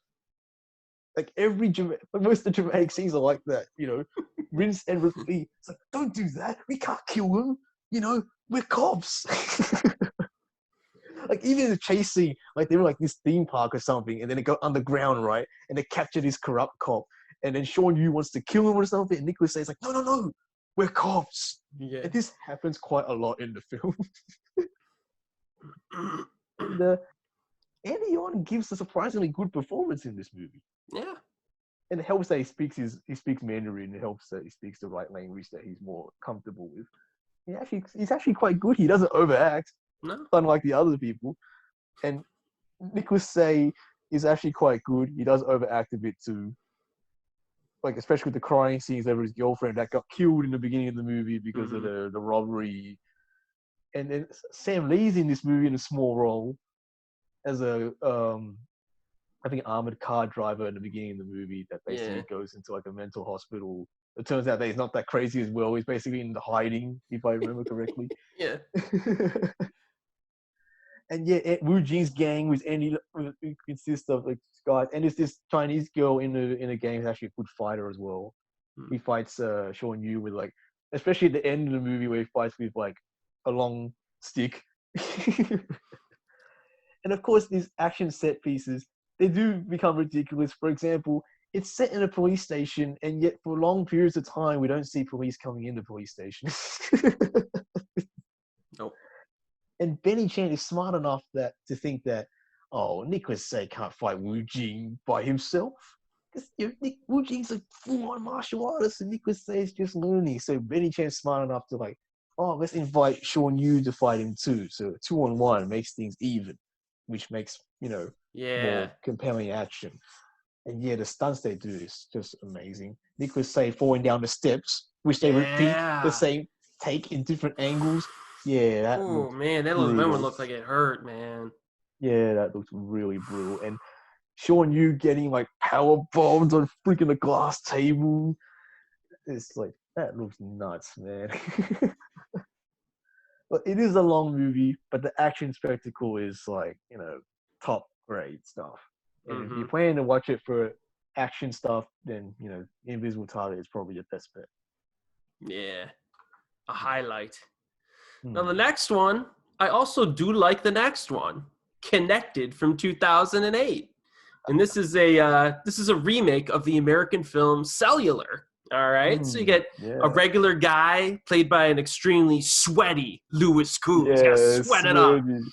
And he receives a random phone call from a kidnapped woman, played by Barbie Sue, who is kidnapped, and she can only call him. It's a weird line thing, and he's trying to, figure out like who's behind and try to save her and stuff. So, Louis Koo plays an everyday dad. he was never home for his kids, like in every dad in every film, right?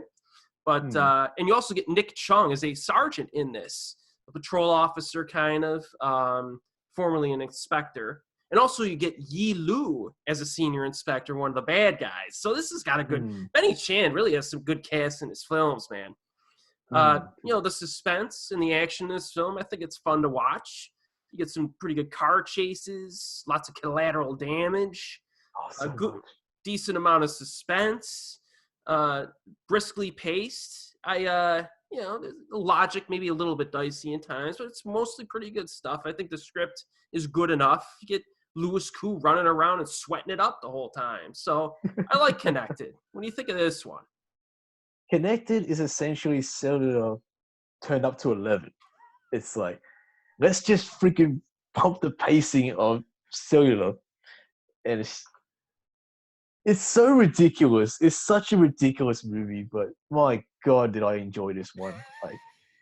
Like you said, Louis Koo sweats up a storm. He's not the only one in the film that sweats up a storm, but he certainly sweats up a storm.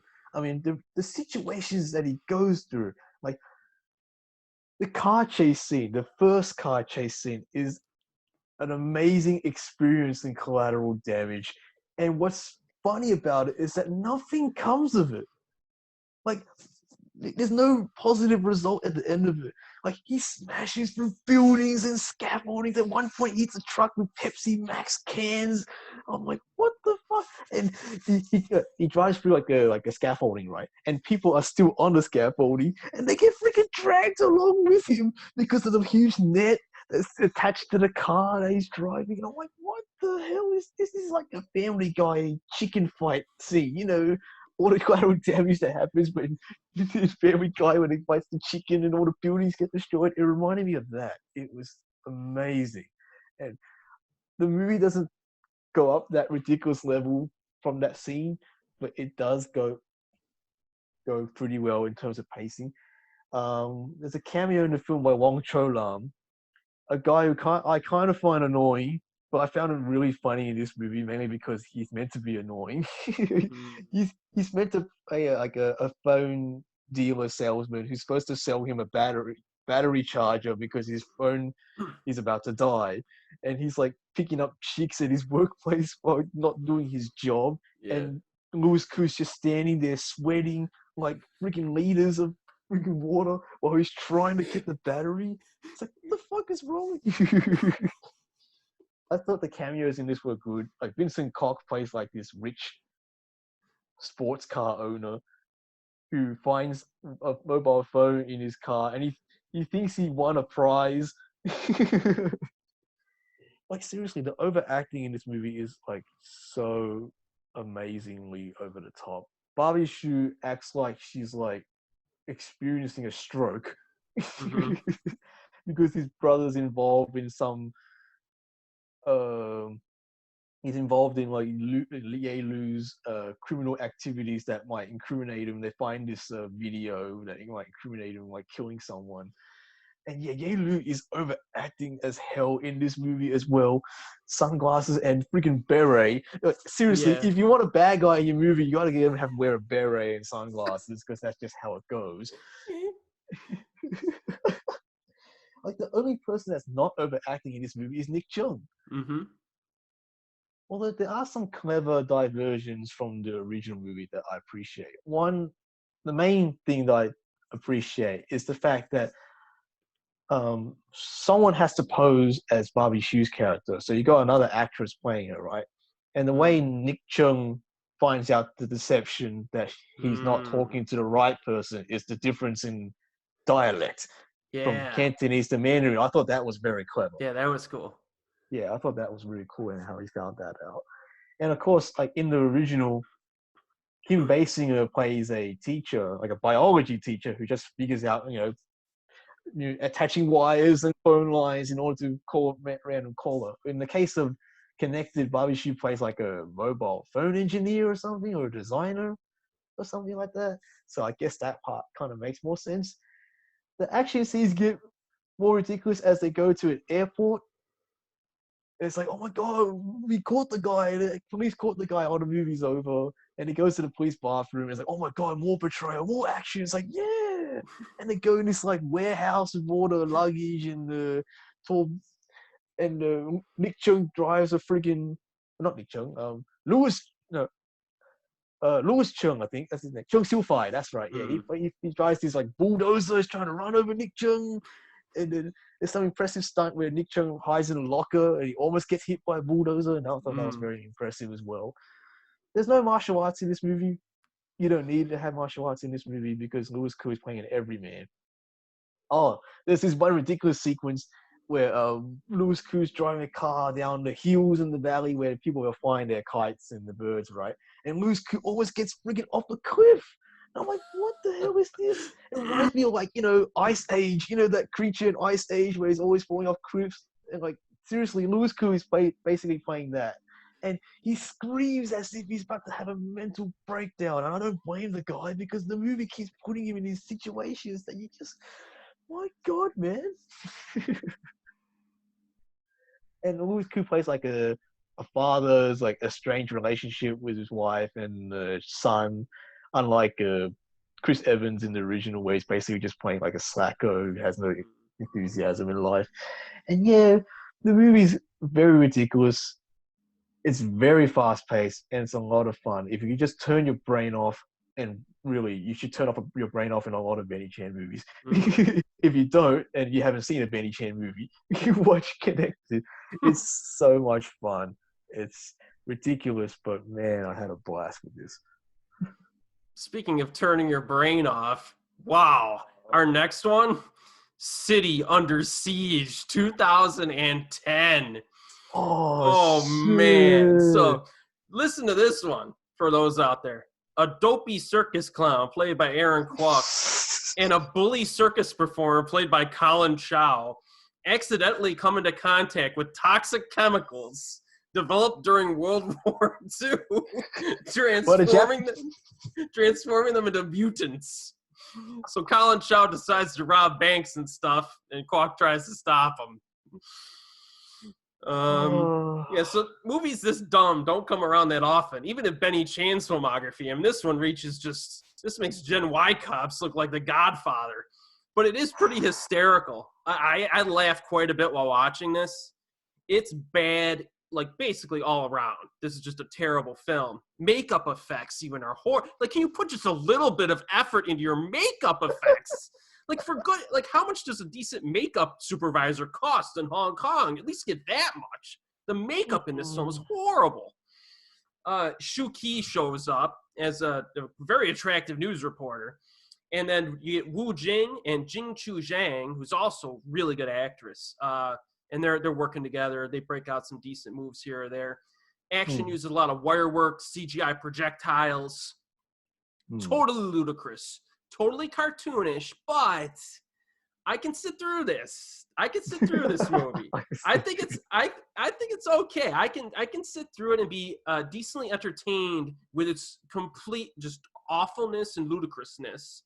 A few decent martial arts fights here and there. It's basically like a schlocky superhero flick with some unintentional humor mixed in. And just seeing Aaron Kwok in circus garb just makes me laugh hysterically. So I'm interested in hearing what you have to say about this one, because this could go either way. Well, the gas that makes the mutant powers, of course, it was invented by the Japanese. Oh, of course. That's just how it is in these movies. Yeah. Yeah, and when Aaron Kwok gets afflicted by this gas, he turns into this like white blob, like this overweight, water weight blob, and Shu Qi just drives past him and thinks to herself, what the hell, I'll pick him up, I'll help the hitchhiker, because that's what normal people do when you see a person looking like Aaron Kwok does in the film, right? And it's just like you said, the makeup effects are just awful. I mean, you got Colin Chow look like the Toxic Avenger. He looks like the Toxic Avenger. And one of the bad guys looks like a freaking Gumby. He looks like Gumby. My God. And yes, Aaron Kwok overacts a storm. If you thought he overacted in Divergence, wait till you see this movie. Oh, My God, man! Like he literally turns red at one point where he's about to throw knives. I don't know if that's a or not. I'm pretty sure it's just him turning red. And the action is very exaggerated. There's some martial arts in it, but it's really CGI inflected. I believe Benny Chan made this movie as a response to X-Men. oh, I let's see believe that. I I can yeah, I see believe that. he yeah, I believe he made a movie in response to the superhero movies back in those days. And my God, the movie is so bad. It's such an amazingly bad movie that it belongs alongside Gen Y Cops. The pacing is not as strong as Gen Y Cops because there's some dramatic moments in the movie where we're supposed to take this seriously, like Yeah. a character dies and it's like, oh, I don't care. It just sets up the next conflict that's about to happen. And there's a ridiculous fight scene where Colin Chow and Aaron Kwok, I don't know, Aaron Kwok fighting Colin Chow, I don't know how that can Mm. be convincing to anyone. They fight on top of a truck, like they go on buildings and they have wire work where they jump in the air and throw lots of knives back at each other, and then they land on cars. And, even though it's a superhero movie, it is a superhero movie. Let's not deny the fact that it's a superhero movie. Benny Chan still does stunts, fairly realistic stunt work, like as in, there are actually people in the film doing it. I don't think there's any CGI doubles, is there? There is no CGI doubles in this movie. Like, Probably not. really, yeah, it's just a lot of wire work and, people actually doing the work. Yeah. But yeah, the story is as silly as it gets, especially when Aaron Kwok becomes famous after saving a bunch of people in a bank robbery or something. He does these ridiculous commercials. Like at one point, Aaron Kwok is like in a cowboy outfit, like, with just a vest and a ridiculous mustache. And I thought, oh my God. And of course, it features Terrence Yin, who does the Terrence Yin performance, playing a scumbag Mm. boyfriend in this movie, like he always does. And it has Chrissy Chow in the film, who doesn't say a word in this film. She's Mm. like in the background, really. That's it, because she's the one that is meant to replace Shu Chi as a new reporter or something. And yeah, the movie is very, very ridiculous. Wu Jing overplays the arrogant, you know, loose cannon of a character, which of course Wu Jing and Zhang Jingchu are playing like this China mandated mutant force or some shit. Yeah. It's like the China Men in Black. It is. It's just Yeah. China Men in Black. Really, we're here to go to Hong Kong and save you from these mutants and shit. And it's just like, oh man, it's such an amazingly bad movie. If you want to watch it, get as much alcohol as possible. Like, Yes. please, it helps. It really does help. And it's 2 hours. You're never bored. You never, even when Benny Chan movies are bad, you're never really bored. Right. I mean, Divergence is probably the only one where you find yourself bored with, because he's Yeah. trying to be ambitious with that one. But in the case of City Under Siege, you're gonna have a blast with having a lot of alcohol with you, because it's just so damn silly, so silly. What are So the after, highlights of the film? No, sorry. what were you gonna What are say? the highlights? What were the highlights of the film that you thought that were just nuts in this movie? In this movie, highlights? Yeah, what are the I did. highlights you I thought? did like the one scene where Shu is almost gonna fall off the truck, and Kwok throws the knives and it sticks into the truck and it gives her like footing and stuff like. I thought that was kind of neat. And you got Wu Jing in this, so he does break out some cool moves, even though some of the projectiles themselves were like CG-ish. But yeah, there was some decent scenes in this. I liked it enough. I liked it enough. But after this, unbelievably, because this one was really silly, I think Benny kind of righted the ship a little bit dramatically for the next one. It's called Shaolin from 2011, an action drama set in the early 1900s. You have a warlord played by Andy Lau. He's back in Benny Chen's filmography. And his second in command, played by Nicholas Tse again, clash with the Shaolin monks led by Wu Jing. So you get, I like to see these actors just coming back for more here, and that's how the film begins. but obviously the dynamic changes fairly early on, where Andy's character kind of has, crisis of conscience with something that happens, and things kind of go from there. I thought early on it was maybe a little bit difficult to predict how it was going to go, because I wasn't really expecting Andy's character to have that shift. I didn't see any trailers or anything to it, so I kind of like that. I kind of like the character development in this one, at least for Andy's character. Kind of a power-driven character early on, makes some mistakes, but not over the top mustache twirling, which I kind of appreciated. Nicholas's character, on the other hand, is a little mustache twirling. This is one of he chooses scenery, Nicholas Che, in this more than almost any performance I've seen by him. But it was fun to watch. Yes. You get Jackie Chan and Bing Bing Fan have supporting roles, so interesting seeing them here. And I do think the drama's balanced out pretty good. Maybe a little less action. He ramps it back in this. You still get some good set pieces. There's a shootout fight that transitions to a horse carriage chase. Yep. A big infiltration scene involving the monks. And then the finale, which is pretty cool too. So I think Nicholas Che uses a little bit more of a traditional fighting style in this, which I like to see. He doesn't bring his own action factor of kind of wildness, and more like traditional in this, which is pretty cool to see. Yeah. And I like Xiaolin. I thought it was kind of a return to form in terms of like balancing the drama and action in Benny Chan's filmography. What do you think about this one? Yeah, the film is more balanced in the drama, and it obviously is a huge improvement over City Under Siege. I mean, any movie could be an improvement over City Under Siege. But yeah, the arc that Andy Lau goes through, it's fine. It does feel a bit as if it feels like it's obligated to happen, as opposed to happening kind of naturally in a way. And I have to admit, the part where the tragic moment happens, am I allowed to spoil it or not? Maybe try to avoid a little bit. Okay. If it's a big one. A death happens. I'm not going to say who died. A death happens. And the betrayal of anger and rage that Andy Lau does is a bit over the top. You kind of wish, again, I hate sounding like a broken record here, but Benny Chan should cut back a bit there. But Andy Lau is quite good in this movie. He's actually, especially in the later parts of the film. Nicholas Say, like you said, he chews the scenery like a freaking Christmas ham. It actually reminded me of his performance in The Promise, directed by Chen Cage. Oh man, I hated that movie. Yeah, I barely remember that one. So that's a campy performance from Nicholas Say that reminded me of that. But this one's much more evil though. And he does over the top in this movie, but he does it really well. And Fan Bingbing she makes her role better than it really should have been. The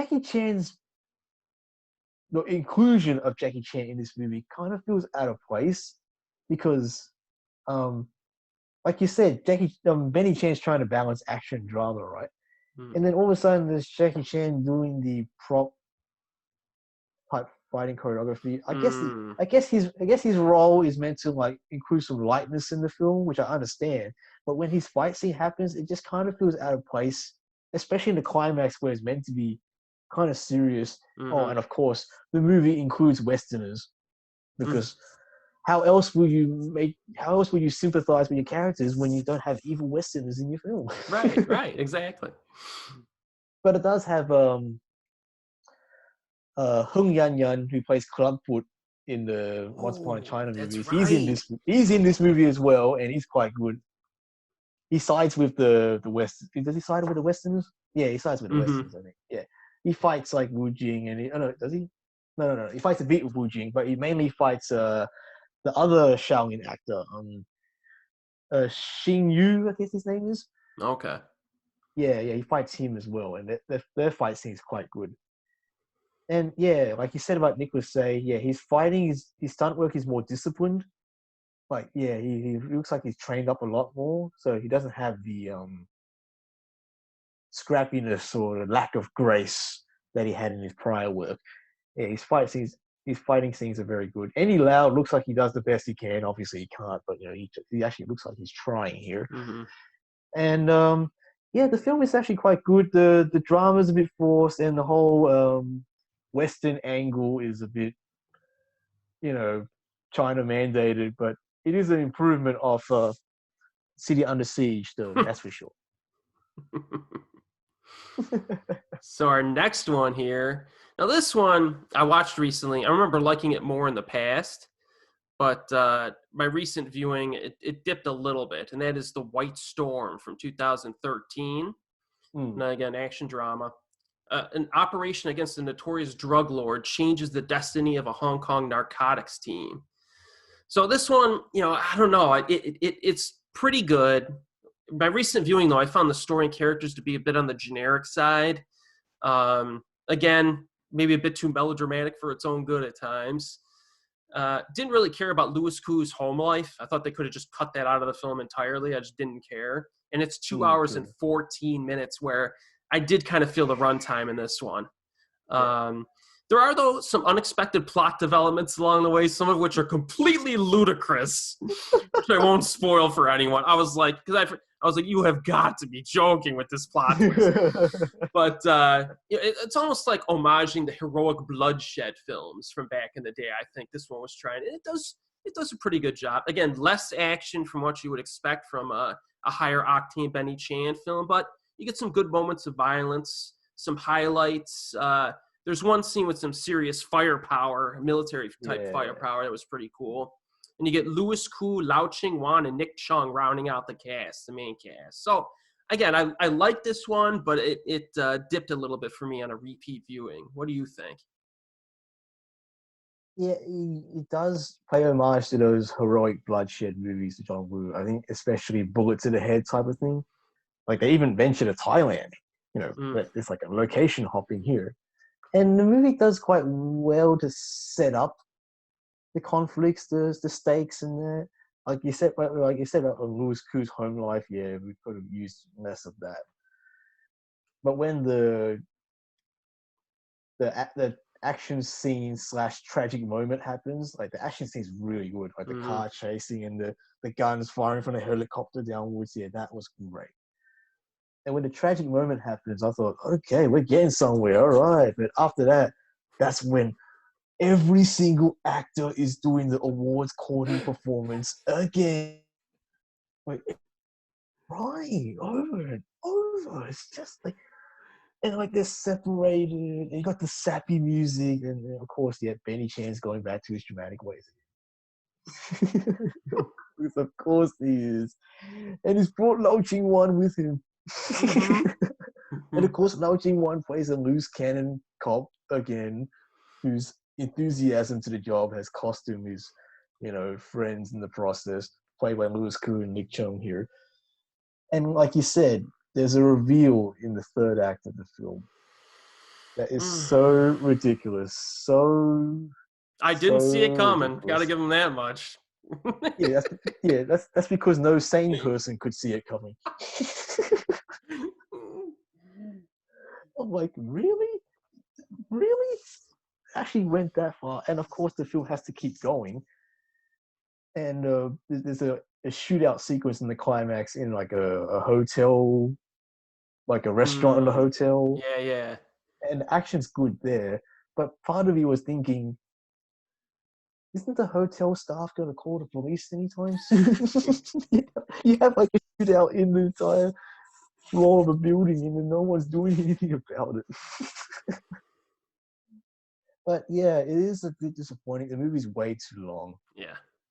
Yeah, and I think that out of the best of the three actors, Nick Chung seems to be the one that's having fun in comparison to the other two. And Louis Koo, once again, he's sweating his ass off again, doing it again, and he's the panicky one of the three because of course he is. And Lau Ching-wan, who's like a very underappreciated actor. Oh, I love him. He does quite. Yeah, Lau Ching-wan's great. I love the guy, man. He's great in this movie too. I just wish they had a better villain as well. Like Lo Hoi Pang is fine. I mean, he's more memorable for his hair than his actual acting in this movie. his hair in the movie is just so silly. He plays what, Eight-Face Buddha? I Yeah. think it's his character's name, Eight-Face Buddha. And you got a transsexual actress in the film as well, who's famous in Thailand, who actually eventually plays Nick Chung's wife. And I thought, okay, that was interesting. I mean, it's nothing to brag about, but it's certainly there. Yeah. But yeah, but other than the fact, the movie is an improvement over City Under Siege, but it's not like top tier Benny Chan. I agree. Now, I'm interested in your thoughts on the next one here, too. We only got a few left. The next one's Call of Heroes, 2016 action drama set in 1914. A group of villagers, you got Lau Ching-wan and Eddie Peng, who I like quite a bit, actually, stand up against a very cruel young warlord played by Louis Koo, who is protected by a commander played by Wu Jing. So again, really another just solid cast in this film. And it's kind of fun to watch for them. Louis Koo, I mean, it seems like every other movie, somebody's just going over the top. And Louis Koo in this movie plays one of the slimiest, just bad guys, sadistic bad guys I've seen in years. Just he laughs maniacally. He has a golden gun, executes villagers on the spot and laughs in their face. Like, it's unbelievable. You know, actually, Wu Jing is a more nuanced antagonist in this one. I kind of liked his interaction with Eddie Peng. Hand-to-hand combat is good. Actually, Eddie Peng moves pretty well for an actor, of his time. I don't know how much martial arts background he has, but he does a pretty good job. And, there is some of the CGI is a little wonky with the CGI whip, but, you can get past that. There's some cool variety of weaponry here. And, I did kind of like the story of this one. I think it moved, the story was good enough for sure. It developed well. And, the script writing is actually probably one of the better scripts, I think, of Benny Chen's filmography. So I thought this was a pretty cool crowd pleaser. What do you think? I agree, and it's definitely one of his best films in recent years. It has the classic story of villagers banding together, fighting evil force, kind of like a Seven Samurai type of thing, or Magnificent Seven. Yeah, I really enjoyed this one. And what's good about this movie is that the drama in this movie is nowhere near as apparent as it could have been, because he keeps the story simple, and he keeps the overacting to the best actors that can overact. Like Louis Koo is a freaking hoot in this movie. I enjoyed his performance. Like you said, he kills villagers on the spot. He kills children at one point. Yeah, he kills children and women like they're nothing. Like, he's just overacting his ass off in this movie, and he's having a blast. And I love how they capture him early in the film, and he's just sitting there the whole time like, you ain't going to kill me, because if they kill him, then his whole army's going to come down. So that was kind of a cool dynamic. Yeah, exactly. He's like a spoiled brat in this movie. And another good overactor in this movie is Liu Kai-chi. Liu Kai-chi is in this movie, and he plays like a panicky villager. I think he portrays, he supposedly portrays the people, I think. I can't remember properly, but he's very good in this movie as well. And I just like the fact that how simple it is. It's simple. There's very little dramatic fat in this movie, and the action scenes are quite good. Although the HD photography can quite distract at times, and the CGI is a bit off. I mean, some of the CGI enhancements in the explosions look a bit silly. But yeah, I really enjoyed this one. Eddie Peng is getting... I don't say I respect him as much as I could as an actor, but he's certainly a very charismatic presence. Yeah. I think over time he'll be a good actor. And I think he learned martial arts a bit more when he did that Rise of the Legend Wong Fei Hung movie. And Sammo Hung did the choreography for this movie as well, which is actually pretty damn good choreography here. And Lau Ching-wan gets in on the action too. He certainly looks like he's doing quite a lot here. There's a lot of swordplay. There's a lot of weapons training here. Some hand-to-hand combat here, but mostly weapon stuff. And Wu Jing and Eddie Peng fight on like a hill of pottery. I think there's alcohol in there. Yeah. And the fight scene's pretty good, although the CGI parts falling on them, it looks a bit iffy as well. Mm. But overall, I think this is like one of Benny Chan's better movies, and I really like the simplicity of the film. Yeah. Yeah. Yep, I agree.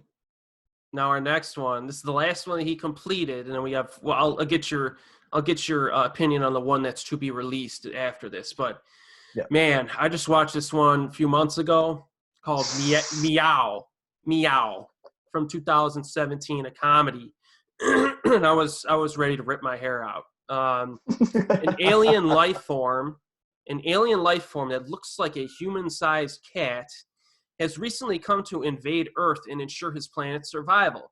But Louis Koo may be able to change his mind or something. I don't know. Watching this movie is like having hot yellow asparagus pea in my eyes. Like, that's what this film was to me. I mean, it's silly and wacky, but not in a charming way. You know what I mean? Louis Koo, No. I think he has a terrible wig in this. I have in my notes. It's already escaped my mind. It's almost like this film was made for kids, but it's still no excuse because there's plenty of films that I like that are made for kids that are actually have some type of value to them. I don't think this film does. The construction of the jokes is kind of thoughtless, in my opinion. They throw in some completely unearned melodrama, and that really hurts in this film. And then there's multiple endings to sit through. So I just wanted this one to end. I would have preferred if they just had a dude in a cat suit instead of CGI cat. In my opinion, it would have made it more funny. If you want a Hong Kong film about a cat from outer space, watch Nagai Choi Lam's The Cat from 1992. Yes. Anybody out there with The Cat from 92 is awesome. Skip Meow. I think it's one of Benny Chan's worst. What do you think about Meow? Meow, my goodness. I remember watching this in the cinema of all places. It was me and one other person sitting way in the back, and it was one of the most torturous experiences I've ever had watching a movie. Like, I was yelling at the screen. I even threw my shoes in the air at one point. I was just so bad. And I wrote a review on it. It's on the Eastern Kicks website. It's one of the most meanest reviews I've ever written. And the comedy in this movie is so insistent and so in your face that it just comes across as assaultive. You just think to yourself, what the hell? It's not funny. It's just toe-curlingly terrible. I believe I compared it to, I believe I called it like the cinematic equivalent of having ultraviolet dysentery. I think I've said that in my review. I typed that. It's just so bad. Like, there's a scene where the titular cat plans to murder the family with a kitchen knife, and it just fails to do so. I'm thinking, why the hell is this in a comedy of all freaking things? It's such a terrible, terrible movie. And I think there's a racist joke in the movie.